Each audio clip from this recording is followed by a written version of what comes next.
नमस्ते शिवलिंगाय सद्गुरुवे. सर्वांना शरणो शरणार्थी, शिवशरणार. आपण आज आलेलो आहोत समस्त शिव संप्रदायाचं महाराष्ट्रातील एकमेव असं शिवसंप्रदायाची विचारधारा देणारं संस्कार सांप्रदायिक निवासी शिक्षण संस्था चाकूर येथे आपण आज आलेलो आहोत. नेमकं ह्या संस्थेमध्ये असे कोणते संस्कार दिले जातात आपण हे आज पाहणार आहोत. चला तर आपण आज भेट देऊया या संस्थेला. चला.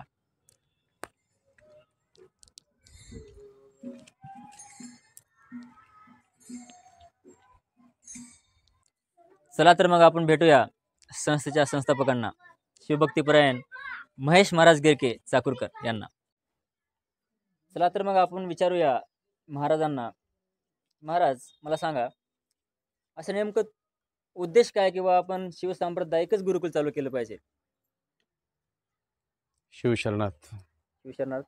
महेश महाराज गिरके आपल्या वीरशैव संप्रदायातील पहिली संस्था. ही संस्था चालू करण्याचं प्रयोजन म्हणजे असं आहे की एक वेळेस अहमदपूरकर महाराज म्हणले, आपल्या वारकरी संप्रदायामध्ये लहान लहान मुलं नाचतात, गातात, कीर्तन करतात, मग आपल्या धर्मात का नसावं? आमच्याही धर्मात लेकरं जन्माला येतात, परंतु आमचे कुठं संस्था नाही, आमचे लेकरं कुठं शिकलेले दिसत नाहीत. आणि आप्पांच्या प्रेरणेनं ही मला प्रेरणा मिळाली. माझ्या मनामध्ये ही इच्छा निर्माण झाली आणि हे चालू करण्याचा मी एक प्रयत्न केला. जयशंकर. जयशंकर. तुझं नाव काय? ईश्वरी वीरभद्र कुरे. हो. गाव कोणतं? डोणगाव. बर. जिल्हा? जिल्हा नांदेड. तुला नेमकं काय येतं? अभंग म्हणता येतं? अभंग येतं, टाळ येतं, गायन येतं, वादन येतं, पेटी येते.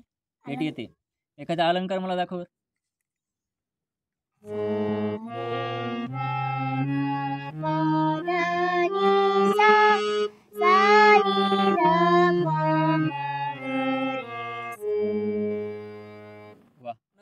शिवशरणार्थ.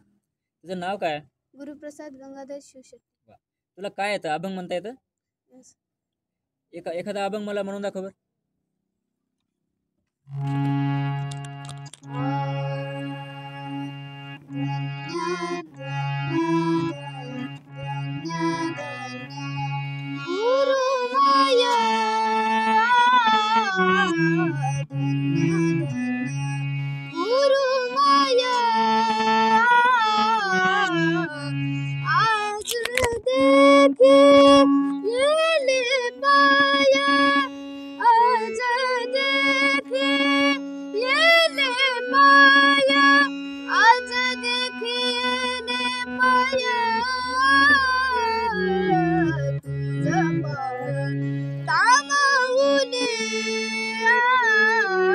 शिवभक्तांनो, तुम्हाला तर माहितीच आहे, यांची ओळख असेल.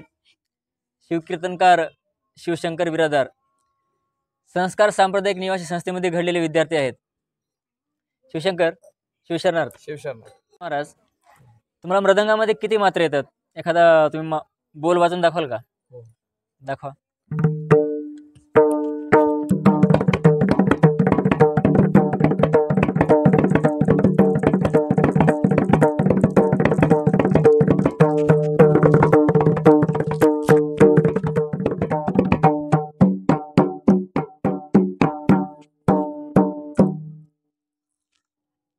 पाठी मात्रा 16 आहे.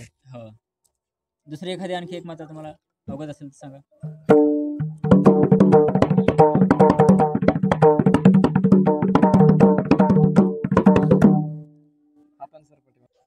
शिवशंकर, बोला. आजवर किती कीर्तन झाले? मी या संस्थेवर 10वीला आलो. 10वीला आल्यानंतर मला काहीच येत नव्हतं. 10वीला आल्यानंतर मी 10वीमध्ये 70% घेऊन उत्तीर्ण झालो. उत्तीर्ण झाल्यावर मग एका वर्षात मी मृदंग गायन शिकलो.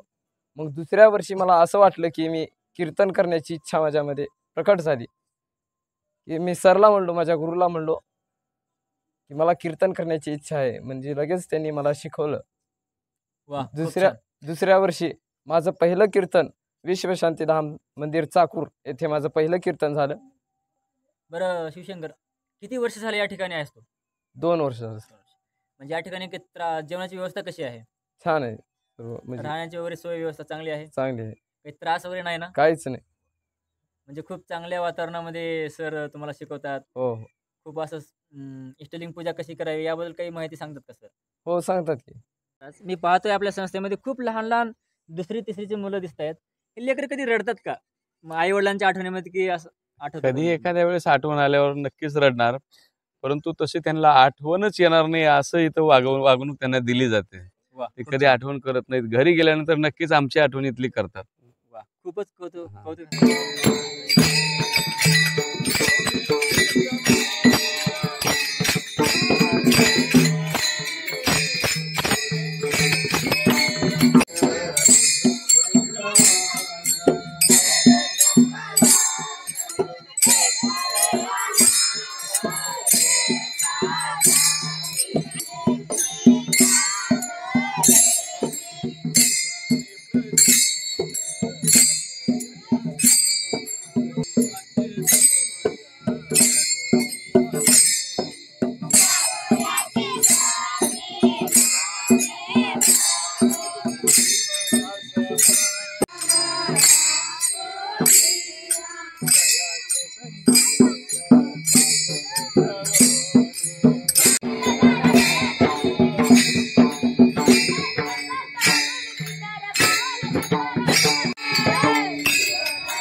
मला सांगा, आपल्या शिक्षण संस्थेमध्ये नेमके असे कोणते संस्कार मुलांना दिले जातात? आजपर्यंत आपले विद्यार्थी घरी असल्यानंतर विद्यार्थी म्हणण्यापेक्षा आज राष्ट्रसंतांमुळं ओळख झाली की आम्ही लिंगायत आहोत. कधी आम्हाला लिंगपूजा माहिती नाही, कधी जे आम्हाला परमरहस्यानं शिकवलं की सकाळी उठल्यापासून संध्याकाळपर्यंत आम्ही कसं जगावं, कसं असावं, आमचं कसं आचरण असावं. ज्ञानापेक्षा आपल्याकडे आचरणाला अधिक महत्त्व आहे.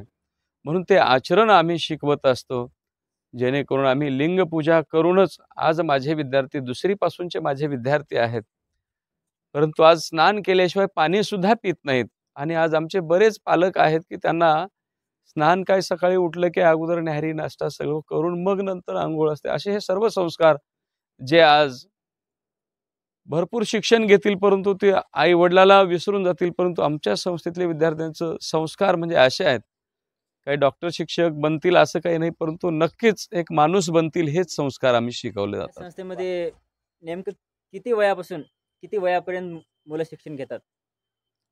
आज माझ्याकडं 2री पासून विद्यार्थी आहेत. मी सांगत असतो कमीत कमी 4थी पासून असावं, परंतु बरेच काही पालकांच्या आग्रहास्तव आज 2रीचे सुद्धा विद्यार्थी माझ्याकडे आहेत.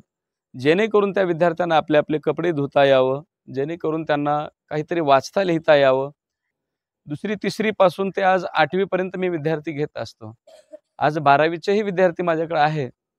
परंतु मी घेताना 8वी पर्यंतच घेत असतो. का? एकदा लहान कवळी फांदी आहे तोपर्यंत ती वाकू शकते. परंतु पुन्हा ते मोठे विद्यार्थी म्हणजे मोडतील परंतु वाकत नाहीत आणि ते लहान लेकरांना टॉर्चर करतात म्हणून मोठे विद्यार्थी आम्ही घेत बरोबर. नाही. नेमकं आता आपल्या संस्थेमध्ये नेमकं कोणत्या ठिकाणाहून विद्यार्थी आहेत? आज माझ्याकडं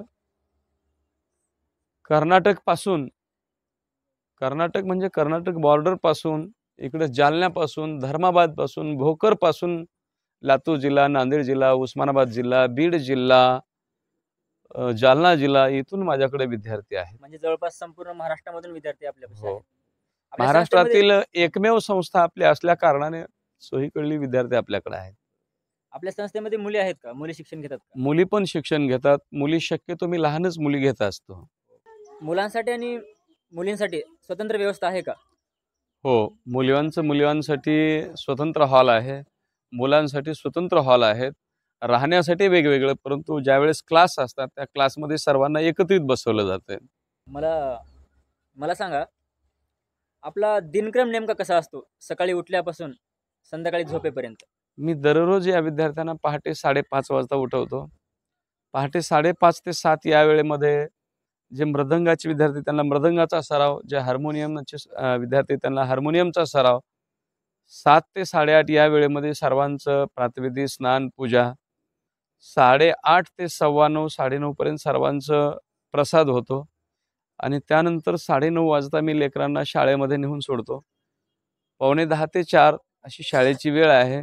4 वाजता परत गाडीने आपल्या लेकराला शाळेतून इकडं संस्थेवर आणण्यात येते. आणल्यानंतर 1 तास त्यांना खेळण्यासाठी वेळ.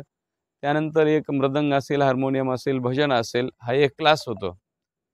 त्यानंतर 1.5 तास शिवपाठ होतो, सामुदायिक शिवपाठ. त्याच्यामधूनही टाळ शिकवणे, वेगवेगळ्या चाली शिकवणे, पाऊल शिकवणे आणि त्यानंतर त्यांना दररोज शालेय अभ्यास वजा बाकीच्या वेळेमध्ये आपला अभ्यास आणि सकाळी आणि संध्याकाळी दोन्ही वेळा 8:30च्या वेळेमध्ये जेवण असते. त्यानंतर परत 10 वाजेपर्यंत त्यांचा अभ्यास, 10 वाजता परत त्यांना विश्रांती झोपण्यासाठी. विद्यार्थ्यांचं राहण्याची व्यवस्था होया कशा पद्धतीनं साहित्य ठेवलं 3 असतं? हॉल आहेत आपल्याकडे 3 हॉल आहेत. 3 हॉलपैकी 2 हॉलमध्ये मुलं असतात, एका हॉलमध्ये मुली असतात आणि बाजूला किचन, संडास, बाथरूम अशी व्यवस्था आहे. मुलांचं साहित्य कसं ठेवलं जातं? मुलांचं साहित्य प्रत्येकाचं असं एका बाजूने अशा पेट्या ठेवल्या जातात, चारी बाजूनं सर्वांच्या पेट्या. त्याच्यामध्ये त्यांचे कपडे असतात, काही असे म्हणजे बाजूला सर्व वर साहित्य, ठेवलेले असतात. शिवपाठाचं पुस्तक म्हणा, परमरस्य म्हणा, हो किंवा त्यांचे कपडे. हो हो हो. हो. आणि मुलांना शिकवण्यासाठी जे वाद्य आहेत, जी हो. पेटी असेल, टाळ असेल, मृदंग असेल, हो, ते कुठे कशा पद्धतीने आहे? थोडं मृदंग आहेत, टाळ आहेत, पकवाज आहेत, सर्व साहित्य आपल्याकडे अवेलेबल आहे. पेटी आहे किंवा मृदंग आहे, हो हो आणि टाळ वगैरे साहित्य भरपूर प्रमाणामध्ये आहे. हो हो विद्यार्थ्यांची कोणतीही अशी गैरसोय या ठिकाणी नाही. हो हो म्हणजे खूप चांगल्या प्रकारे आपण व्यवस्था केली आहे. म्हणजे स्वतंत्र व्यवस्था आहे का अशी? हो हो हो हो. म्हणजे मुलांसाठी स्वतंत्र रूमची व्यवस्था मुलांसाठी आहे, स्वतंत्र व्यवस्था आहे, मुलीसाठी स्वतंत्र रूम व्यवस्था आहे. आहे. म्हणजे हो.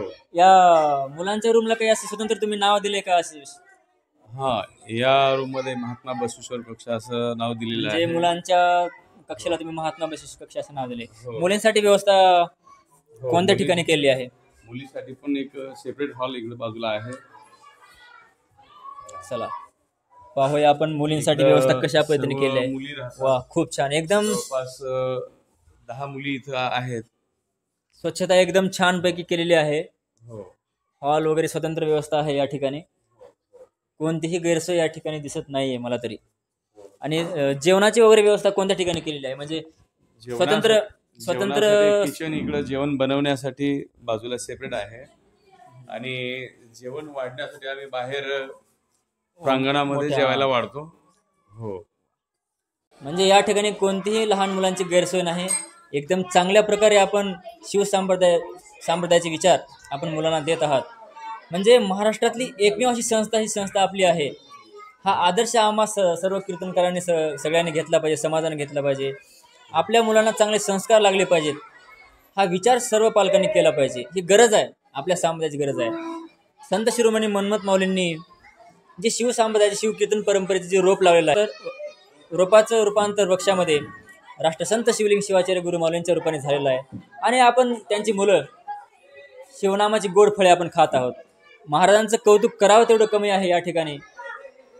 एवढंच अत्यंत चांगल्या प्रकारे मुलांची व्यवस्था आहे. खूप चांगल्या प्रकारे संस्कार या ठिकाणी देत आहेत. आपण याचा विचार करावा. या ठिकाणी कोणतीही अशी गैरसोय नाही आहे. खूप चांगल्या प्रकारे आपण सुविधा केलं. कसलीच गैरसोय नाही. एक वेळेस आमच्याकडे आलेला विद्यार्थी कधी घरची आठवण सुद्धा काढणार नाही. घरी गेला तर आम्हाला फोन करून विचारतात, सर जेवलात का, तुमचा फराळ झाला का. एवढी व्यवस्था इथपर्यंत आम्ही त्यांची दक्षता घेत असतो. त्यांच्यासाठी जेवणाची स्वतंत्र व्यवस्था आहे, त्यांना पाण्याची व्यवस्था, त्यांना झोपण्यासाठी स्वतंत्र हॉल आहेत, त्यांना जेवण्यासाठी स्वतंत्र व्यवस्था आहे. प्रत्येक गोष्टीची आम्ही त्यांची दक्षता घेत असतो. त्यांना वेळोवेळी प्राथमिक उपचार म्हणून त्यांना औषध गोळ्या आम्ही इथं आणून ठेवलेल्या आहेत. कोण्याही वेळी काही झालं तर आम्ही रात्री बेरात्री त्यांना इथून आपल्या गाडीमध्ये त्यांना दवाखान्यात घेऊन जातो. इथपर्यंत सर्व व्यवस्था आपल्याकडे आहे. आपला आम्ही आभारी आहे. शिवशरणात. शिवशरणा. आपण आज आलेलो होतो संस्कार निवासी सांप्रदायिक शिवसांप्रदायिक शिक्षण संस्थेमध्ये. शिवभक्तपरायण महेश महाराज गिरके अत्यंत चांगल्या प्रकारे मुलांना शिकवतात.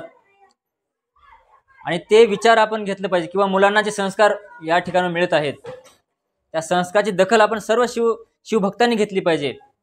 आणि आपण त्या विचारांना आपलंसं करण्याचं काम करूया. शिवाय नमा, शरणो शरणार्थी. नमस्तु शिवलिंगाय सद्गुरुवे.